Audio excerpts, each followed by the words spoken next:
Hello again and welcome to the podcast. Now, in recent podcasts, I've been talking about how to get the most from different types of photography. But in this one, I really want to share with you some thoughts and tips that you can apply, which make your photography more eco-friendly. Let's call it that. And this really comes down to respecting the environment you're in, both physically and culturally, and how to basically get engaged in sustainable photography, which I think is hopefully important to you. I know for a lot of people listening to the podcast, that is a big thing. So please hang on and listen to the end because there's a lot of tips here. Before I start, though, please remember to like and subscribe so that this podcast gets to a wider audience. It doesn't cost you anything to do that, but it certainly helps me out. And you're also welcome to donate as well. Okay, so why does it matter? I guess that's a good place to start. Now, you probably already know or have an opinion on it, but one of the things I'm a big believer in with photography is leaving only footprints and taking only photographs. And I think, so it depends on what you're using your photography for, but one of the things that we can do, particularly as visual storytellers, and what do we do with those stories? What's the purpose of telling the story? Is to document what is going on without necessarily, and perhaps ideally, not becoming a part of what's going on. So this is at the heart of photojournalism, which is about recording just the facts, or as far as possible, the visual facts of what is going on in a particular environment. So if you are photographing wildlife, it's to capture animals perhaps in their natural environment, but also perhaps to tell a story that relates to the conservation of that species and maybe the threats that they are under, because a lot of people aren't aware that a lot of iconic animals are in real danger of going extinct. And what we don't want to do is get to a situation where we're kind of mourning their loss without having really taken action when there is still time to do something. So that to me is one part of conservation photography, and hopefully you agree with that. Equally, we might be photographing people. If we're using this for travel, it's great to get a record of different cultures. The world changes all the time, and we're certainly in very uncertain times at the moment. So recording cultural activities and events is also, I think, a very important part of photography. And also, if you're just using your photography for fun, maybe you're photographing sport, that kind of thing, it's great to be able to take photographs that are very natural and record what is happening in a certain situation. So how do we achieve that? What are the things we can do to, let's call it, engage in ethical photography? So the first thing is to research. It's to understand where you're going, what you're likely to see. And if it's an animal, being familiar with their behaviours, and that might change at different parts of the year. They might be in different places. They might have a period of the year where they're mating. They might have other periods where they're feeding or migrating, or there are other things going on. So if you've listened to other podcasts, particularly about wildlife photography, you'll know that research is a big part of it. But in doing that research, it's also good to know what are the threats, what are perhaps the reasons why the numbers are dropping, or maybe the numbers are going up. So equally, having an understanding of that allows you to tell that story as a photographer. Equally, when it comes to going to certain locations, so here I'm thinking of when I went to southwest Uganda to photograph gorillas, and that was in essentially rainforest. I mean, they're in the foothills of the mountains, so the terrain is not flat. And also we're going in rainy season because that's when the gorillas tend to be on the ground eating bamboo shoots. But also that time of year, it's wet, it's quite slippery. You've got to take care just to make sure you don't get hurt. So that kind of thing is well worth it from a research angle, and also knowing what the animals are doing. Are they likely to let you approach them, or what's more likely to happen is that you stay put and you let them approach you, which is really the best way to photograph animals. But also, can you get close to them? Because there might be times of year when you can't. So this will have a bearing on the kind of gear that you're taking. So telephoto lenses, that kind of thing, which is always a good thing to have anyway, because it allows you to get these really good close-up portrait shots without having to get physically close to the animal and perhaps disturbing them. And in fact, one of the things I did see while I was photographing the gorillas was a lady in our group. Now, in the groups that we were in, they were also very limited. It was one group per day, which might be, I think it was about 12 people, somewhere around there. So it's quite limited. But a lady had a selfie stick basically, and was taking photos of herself with the gorillas in the background using the selfie stick. And one of the gorillas really didn't like it and actually came out and pushed her aside. Now, gorillas are very powerful animals, so this animal was clearly not intending to hurt her, but definitely wanted to make it clear that it was not happy with that selfie stick. And we don't know precisely why, but one thought maybe that there's a memory of them being hunted, and people would use spears is one method of hunting gorillas. So maybe there's a memory there. So things like that, those kind of anecdotes are useful to know, really for your own comfort and safety, as well as not distressing the animal. And that's true of any environment you go into. So if you're photographing people, there are some cultures where they don't like being photographed anyway. They have certain beliefs around it. And also, it's not particularly polite. You know, let's have some good manners here and respect where we are and the people that we're photographing. So it's often much better to just ask permission. Now, if people say no, absolutely respect that. If they say yes, they might be perfectly happy. I'm a big believer, actually, particularly with urban photography, where you want to take a photograph of somebody. The best thing is to approach them and just say, look, I'm a photographer. I'm doing some photography in the area. I really love your outfit. I love the way you look. Would you be okay with me taking your photograph? And I'd be very happy to send you copies of those images. They're digital images, so it's easy. If you're willing to give me your email address, I will send them on to you. If you're not, then here's my card with my email address, and you're very welcome to just drop me an email and let me know where you would like the photos, and obviously show them the pictures once you've taken them. And again, they might not like them. They may ask you to delete them. So in that case, respect those beliefs. So obviously, what I'm talking about here, I'm going on the kind of environmental stuff, but also to me, being kind of eco-friendly, it's also about respecting the environment, respecting who and what is in the environment. And when it comes to taking people, photographs of people, so this obviously relates perhaps more to travel photography that you might be doing urban where you live, it's to respect that environment. So again, leave only footprints, take only photographs. Don't be intrusive, don't be disrespectful. And I think if you adopt that as an approach, be respectful to where you are and who you're with. It doesn't really matter where you are, whether it's perhaps a vulnerable environment where you've got to be very careful and definitely not leave rubbish around, that kind of thing. But equally, if you're in a place where you wouldn't normally think about those kind of restrictions, do think about it, because it's a great way to get photographs that perhaps other people won't get. And if you think about it, with certainly with urban photography, approaching somebody, it's quite a compliment in most cases. Depending on how you handle it, but it's quite a compliment for somebody to ask to take your photograph. So I think if you do it that way, that is, really some good. These are just tips to help you perhaps get photographs that you wouldn't otherwise get. Now, another thing to do is think about the gear and what you're packing.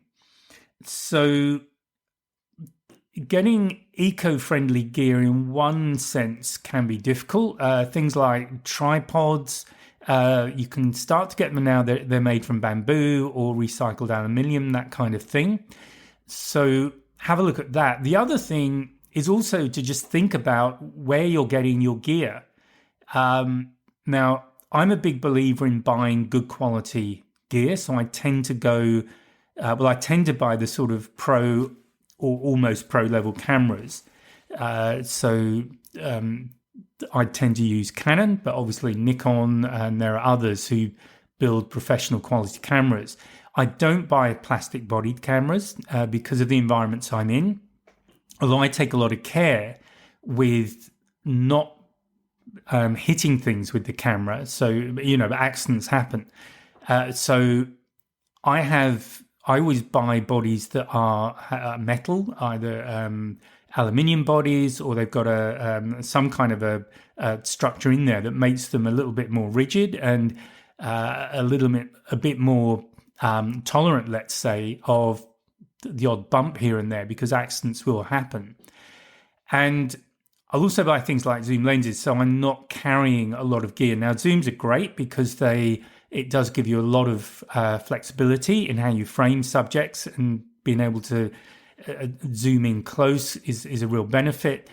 They're not as fast as dedicated lenses, as prime lenses, but equally they're much more practical if you've got to change your focal length very quickly. Just switching lenses is not that fast compared to what's happening.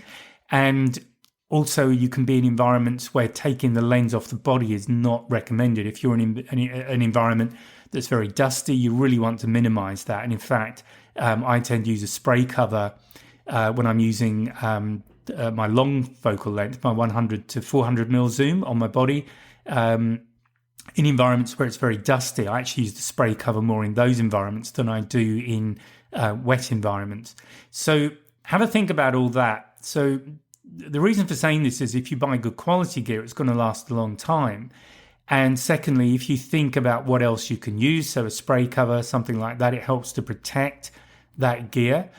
And the other thing is, photography gear, good quality gear, isn't that cheap. So it is an investment. So you really want to protect it. But it means that you're not buying bodies very often. I last bought a camera body probably, just trying to think, must be at least 7 or 8 years ago now. So they'll last a long time. When it comes to lenses, again, buy good quality lenses, ideally from manufacturers who make professional quality gear.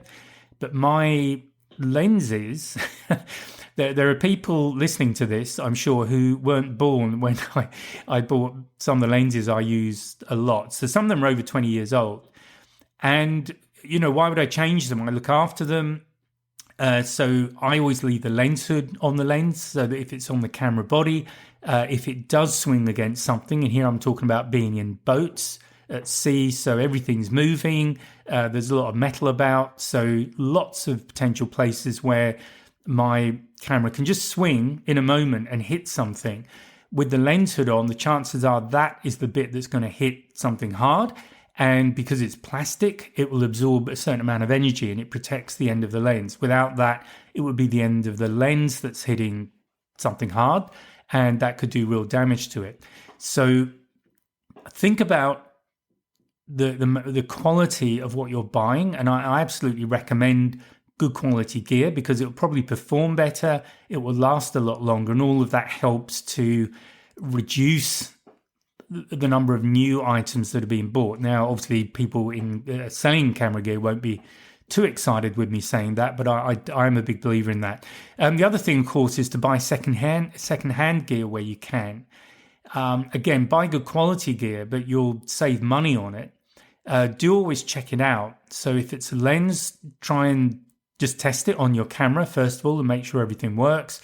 Have a look at the photographs it's taken to make sure there's no damage in the lens itself. And if you can, I always recommend getting like a guarantee, maybe only 3 months, but that should be more than enough to take test shots, get them off the camera, look at them on a laptop screen so you can really zoom into them, make sure there's no nothing in the lens that's causing problems. And it's a great way to not only save money and get you access to perhaps better quality gear than you could afford if you bought new, but also recycle things. We don't recycle things, I think, as much as we should these days. It's all about buying new stuff, and that needs to be a message to manufacturers as well, that they need to be building gear that will last. That's the important thing. So that's the lecture on gear, but I hope that's helpful. In terms of features on the gear, I'm the cameras I have a silent mode.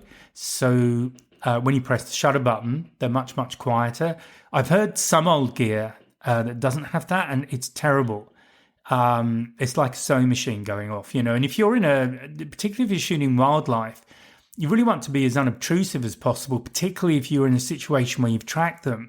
So I've shared the story before about tracking a pair of rhino on foot and finding them. They were both sleeping in a little thicket, and I'm sort of carefully moving around, making sure I'm downwind of them, trying to get a shot. But of course, it's all very well being downwind so that they can't smell you. But if when you press the shutter button, you get a real racket going off, that is not going to end well, because rhinos can be pretty cranky and they will charge first and ask questions later, and you really don't want to be on the receiving end of that. So again, these are the kind of things to think about.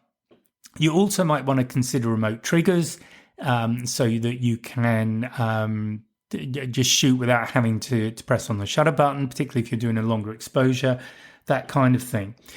And then, of course, another aspect of it is just minimizing your footprint from an eco perspective as well. The less gear you're carrying, the better. So again, good quality gear, telephoto lenses is a good way of doing that. And just think about the where you're going. I've already mentioned not littering. So when you're in the field, just keep everything with you. I often I use a flask normally, but that's a metal sort of vacuum type flask, so it keeps liquids cool, which is good. I will occasionally take snacks with me, but any wrappers and things like that I'll just keep with me and get rid of when I get back to wherever I'm staying, so I can dispose of them properly. So just this sort of basic stuff. And just one word about balloons. I'm just thinking about being at sea and photographing whales. Some people think it's kind of fun and trendy to just release hydrogen-filled balloons up into the air as a celebration for birthdays or whatever, which, fair enough, I can understand that. But if you live near the sea, the chances are that's where they're all going to end up. And of course, at some point, what goes up will come back down again. And then they're a threat to animals like turtles, which will assume they're jellyfish. They eat jellyfish. And if you look at a turtle's throat, it has these sort of downward facing, they're not really teeth, they're more like spines. But of course, once it's swallowed something like a balloon, so thin plastic, anything like that, it can't get it back up again, because these spines are designed to stop its prey escaping. And of course, it gets stuck in its throat. And then, of course, what happens is, as it's trying to feed, it can't feed anymore because food can't get down to its stomach. So they basically starve to death. This is why these things are such a nuisance. And I do remember going out on a whale watching boat. I think it was first trip of the season, actually. And we saw a little group of about 6 balloons that had been tied together, maybe from a wedding or somewhere. So we were pulling over and just pulling this stuff out of the sea. But do think about where bits and pieces are likely to end up. So balloons are a definite, just don't use them, really. Just find something else. But anything, wrappers, that kind of stuff, anything that ends up in the ocean, it's likely to be eaten because animals are not aware of what we do. They're not aware of wrappers and what they are. They just think they're food. And then it can be absolutely fatal when they try to feed on these things. Okay, so another thing to just think about, and this is very true, again, when I was in Uganda, but it's true wherever you go. Just make sure that you're aware of what to do if an animal approaches you. So in the case of the gorillas, I had a young male run at me. Now, we were briefed on this. And what they'll do this as a way of trying to just... They're kind of testing their authority. They're making it clear who's in charge. And frankly, if a young adult gorilla is coming at me, they're in charge because, they're pretty strong animals. So the briefing that we had was to basically stand still, just look at our feet, don't make eye contact because that's seen as a challenge. And this gorilla ran up right next to me, and I just stood there studying the grass. And after, it felt like a while. It was probably no more than maybe 20 seconds. I don't really know. It then moved off. But remember, eye contact is generally you don't want to be getting into a situation where the animal is running at you. If it's likely, though, always get local guides, get local people who know what they're doing, unless you are really familiar with the animal. But yeah, just make sure you understand what to do if that sort of thing should happen. Make sure you know where the restricted zones are. There might be areas of national park, for example, that are where there's no access because they are maybe trying to let the flora recover, but it might be to let the animals have a bit of a break as well. So again, always understand what the restrictions are and the rules are where you're going. Stick to tracks, all that kind of thing. So this all comes down to just doing the research, basic research, and being very conscious of what the rules are. Coming back to the storytelling, when it comes to your photography, think about how you're going to tell the story of where you are and what you're seeing. So a good way of doing that is to run little sequences of photographs because they work well on social media, they work well in a photo book. So you might have the environment, you might have the animals, you might have detailed shots which might show threats to the animals. If there's areas of damage or something else that's going on, there might be evidence of people doing things they're not supposed to do. So it could be traps, it could be poachers, could be anything. But again, tell the story. So be aware of what the likely stories might be. So it again comes back to research. What are the threats to animals in that area? And what can you do to raise awareness? Because you might help funding, for example. There can be groups who are working in that area. Most of them are organisations that rely a lot on volunteering. They might be getting some government funding, but possibly not very much. So they certainly have to be generating money themselves in order to allow them to keep going and to continue with their conservation efforts. So if they have things you can buy, that's always a good thing to do, but also make people aware of it, share their website address, that kind of thing.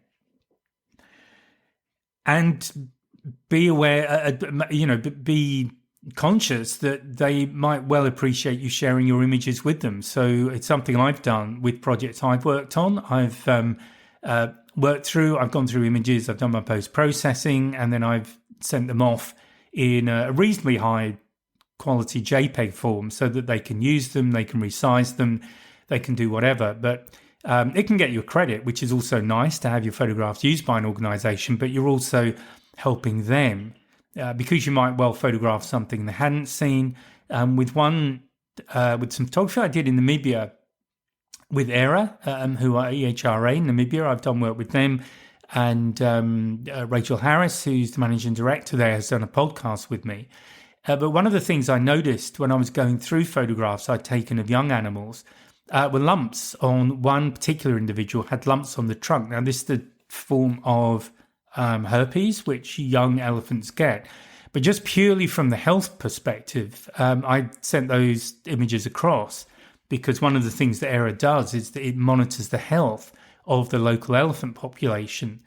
And I don't know, I'm not I'm particularly medically savvy, but that was definitely something I hadn't seen before and just wanted to share that and make them aware that this particular animal had this infection. Apparently it's something that young elephants do get. Generally, is my understanding is it's not fatal, but here again is a place where you can use your photographs for the greater good, as it were.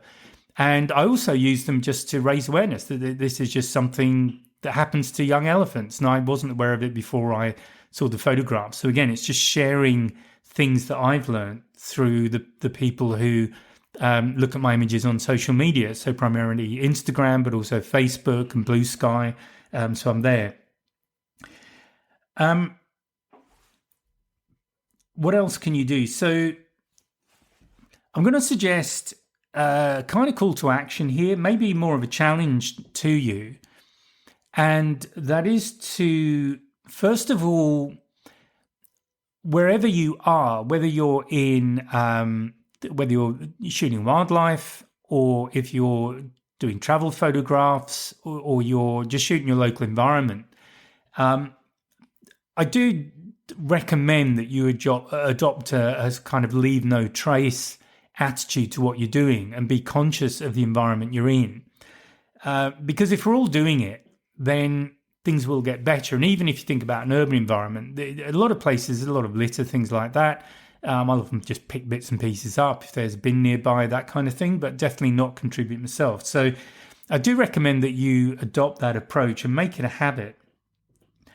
And you're very welcome if you have stories of conservation or your encounters with wildlife or things you've learned to feature on a podcast. If you have a story to tell, this podcast is about wildlife, travel, adventure photography, and I'll share my stories, but it's always good to have other people coming on who have their stories, so different experiences. You might have a different perspective, and I'm always open to that because the purpose of this podcast really is to try and provide some education, provide a perspective. So obviously one aspect of it is just using your camera, and I have my online courses where you can dive in and do that in a deeper way. And I also have the occasional workshop now. I've just started to do those, so you're very welcome to come along and join me on those so you can learn more about the practical aspects of different styles of photography. But what I think is really valuable, though, is people sharing their stories. So you're very welcome to get in touch and we can record a podcast together. I do also recommend that you take a look at any guides that are available. So I've recently started publishing ebooks. At the time of recording, I have 3. So there's a general kind of introduction to photography. It's tips and things. These are very much, they're not very wordy documents. I'm not really into that. They're more covering different topics and then really tips and things you can do, things to think about if you're buying gear, sort of things you need to consider. So they are intended to be very practical, and there are 3 at the moment. So as I say, there's more of an introduction to photography, and then there's one on portrait photographs, and there's another one on wildlife. So that's what I've got at the moment. So again, if you would like to have access to that kind of resource, price-wise, they're sitting at about €5, just under. So they're intended to be fairly cheap and available. And in fact, I've got a 30% off right now as I'm recording. So those sort of guides, you're very welcome. I do have groups, Facebook group, and as I say, you're very welcome to join me on the podcast. So I guess to wind things up, I hope I haven't rambled too much, but it is something I feel quite strongly about. This is definitely how I approach all of my wildlife photography. And I just wanted to share some of the things I've seen, maybe get you to think about ways that you can enjoy your photography, but in a way that it's just sort of on the right side of being sustainable. Again, individually, we can't do that much. But I remember this going back years, so this will be before some of you were born for sure. But back in the late 80s, there was the whole issue about the ozone layer. So if you're older, you probably remember this.